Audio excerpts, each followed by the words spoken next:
everybody, welcome back to my channel. This is Pages with Kat, and I am of course Kat. I feel like I shouldn't say that. It's really obvious who's talking and whose channel this is. Anyways, today I'm going to be bringing you guys a book tag, something that I've seen going on YouTube that I thought I could also partake in. So without further ado, let's jump right in. This is for the books that I've read in 2024 only. What are the best books you read in 2024? Definitely The Invisible Life of Addie LaRue is up there. Rules of Civility by M. Ortels. And the most recent thing I just finished was The Ministry of Time by Callie-Ann Bradley. I would rank all of those 4 stars or above. Not quite 5 stars, but between 4 and 5 stars. All great reads, highly recommend. How many books have I read this year? So if you guys have watched my first video where I was tier ranking all the books that I've read this year, you'll know that I have a book goal of 24 books by the end of the year, and I am happy to announce that I have now read 11 books, whereas in that video I'd only gotten to 10. So I have read 11 books thus far, but I've really got to pick up the pace if I want to meet my book goal of 24 books by the end of the year. I don't know why everything is like a tongue twister for me, but this is what you're getting when you subscribe to my channel. You're getting someone who reads a lot but can't talk. Okay, the best sequel that I've read so far this year is... So I only have a few contenders because a lot of the books that I read are just standalone books. I would have to say the best book that I've read this year that was a sequel would have to be House of Sky and Breath. It's the second Crescent City book in the Crescent City series. Really good. I would rank it again 4 stars or above. Just fantastic. The other contender would have been the third Crescent City book, but was not vibing with it, was not feeling it. And the other sequel would have been the finale in the Throne of Glass series, which was a great book. But for me, I just prefer, like, I loved the second Crescent City book. I thought it was fantastic. New release that you haven't read yet, but want to. So I don't know how new this is. Why don't we check? So let's get... Okay, so we're in Goodreads. I think this is a new release. The Book of Doors. Let's see. This is not the same cover that I've seen. But anyway. When did it come out?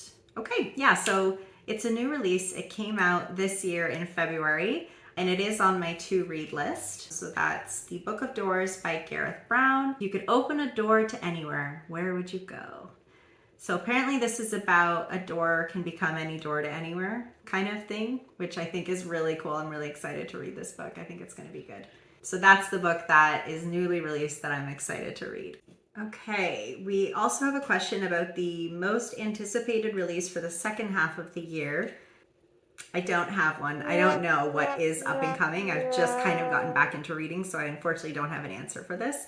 But in the absence of an answer, why don't you guys leave a comment below and let me know what you think about this? Like, what is coming out in the second half of this year that you guys are just dying to get your hands on? Can't wait to read. I'd love any recommendations that you have for me. Okay, biggest surprise. I think it would have to be the end of Crescent City 2. It is the mother of all cliffhangers. I think I've said that before. Wow, what a shock. That was the biggest surprise. There was also a really lovely twist in The Ministry of Time that I appreciated. Not quite to the level of Crescent City, but the Crescent City surprise has a lot of buildup. There were many books that were read leading up to that surprise. Like, there's a lot of background there and a lot of buildup. I think I was most pleasantly surprised by Invisible Life of Addie LaRue and Rules of Civility. Like, maybe not, like Rules of Civility actually I think was not a book that I typically would have picked, but because it came up in book club, just really took me by surprise. I enjoyed it. It was not an action-packed book by any means, but it was just like a calm, like almost therapeutic read, not release. But I mean, technically it's a therapeutic release, but it's a very therapeutic read, so I would recommend that. And that was a nice surprise. Oh my gosh, my favorite author of the year. Debut or new to you? So I thought V.E. Schwab, The Life of Addie LaRue, The Invisible Life of Addie LaRue was like fantastic writing, but I'm still gonna have to stick it with SJM, Sarah J. Maas. She's amazing. What can I say? I really love Sarah J. Maas. I've read all her books at this point, so big fan. Newest fictional crush. I think our dark god from Invisible Life of Addie LaRue is up there. We've also got Hunt from the Crescent City series and Rowan from the Throne of Glass series and also Colonel Graham Gore from the Ministry of Time. Yep, so a lot of book boyfriends. Book that made you cry, the first Crescent City book, House of Earth and Blood. I think I talked about this in my ranking video, but the friendship between Danica and Bryce is so beautiful. I was crying at the end of that book. I was also getting emotional reading The Secret Life of Bees by Sue Monk Kidd. Really good connection there, like the mother-daughter relationship really got me. That was really heartfelt. A book that made you happy, Rules of Civility. It's just a good read, just very happy, calming, really enjoyed it. The most beautiful book you've bought this year or received. Okay, so I'm different, I think, from a lot of the book vloggers that you'll see online. I don't have a lot of physical books, and I'll just explain it here. Maybe I'll do like a separate video about this later, because the topic of like physical books to e-readers I see comes up from time to time in this little book community. I have an e-reader, and the reason for that is I have rheumatoid arthritis and I have lupus, and holding physical books for a long period of time actually really hurts my stupid little arthritis hands.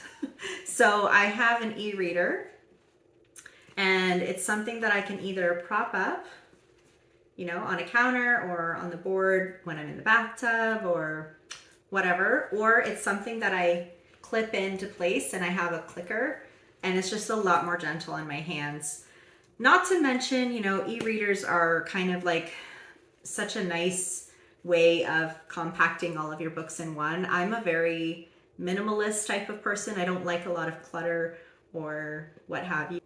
And as much as I love the aesthetic of bookshelves filled with books, I feel like between my health problems and also me trying to minimize just stuff that I own, e-reader is the way to go for me. So I don't know, I don't have a beautiful book that I bought this year is kind of my long-winded answer to that. If ever I have a physical book, it's because I love it so much that I want it physically in my house, because I still appreciate, you know, holding a book and smelling the pages. Like I love that and I appreciate that, but for the most part, I'm an e-reader girl. So this is technically the most beautiful thing I bought. You know, the cover's pretty classy, it's black, but I'm looking at branching out and getting more exciting e-reader covers, so I'll be sure to keep you guys posted on my shopping adventures with regards to that.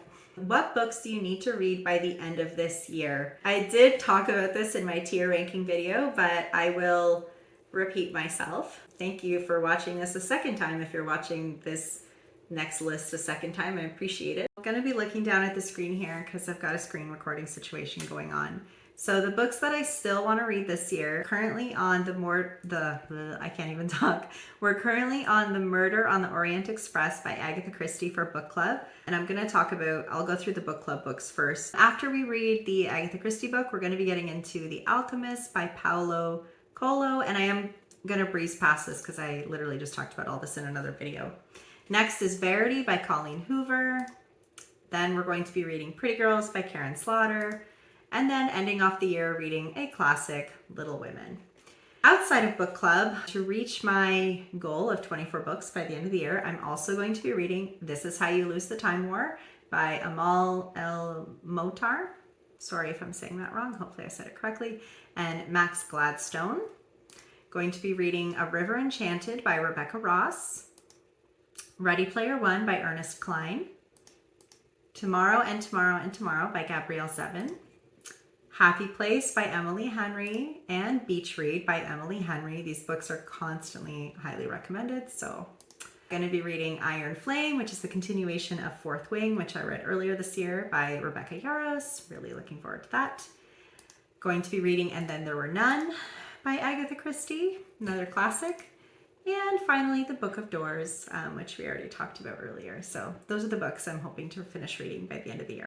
how many 5-star reads have you had this year? No 5 stars. Although, because we're going to be reading The Alchemist in book club, I know that will be a 5-star because I have already read it in the past and I'm going to be rereading it. And that for me is a 5-star book. Absolutely love The Alchemist. It's perfect. It's a nice fable about following your dreams. It's awesome. What books do you want to reread this year? The Alchemist. A book you enjoyed with mixed reviews.